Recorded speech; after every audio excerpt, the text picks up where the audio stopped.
neno hili at-taqwa maana yake ni nini? Sasa at-taqwa kuna lughatan, kuna upande wa kilugha, yani Waarabu wakisema at-taqwa kwa upande wao lugha yao ya Kiarabu wanamaanisha nini?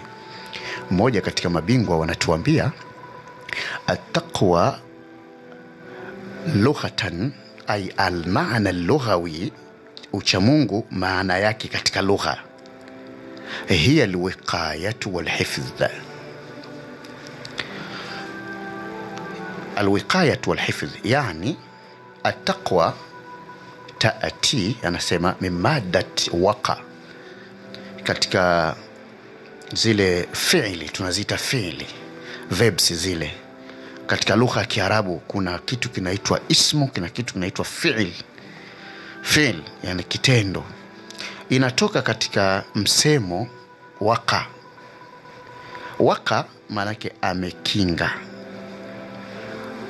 yani allati tu'ni al-hifdhi, inakusudia au ta'ni al-hifdhi, na maanisha kujichunga, kujilinda. Asema lidha fattaqwa hiya ittikhadhu al-wiqayati min ash-shay'i alladhi yukhsha. Maana ucha Mungu ni sasa na kuchukua kitu kikulinde. Kwa mfano uko ndani ukaweka geti, sasa kile kuchukua lile geti ndio ulinzi ule, ndio neno, ndio maana takwa.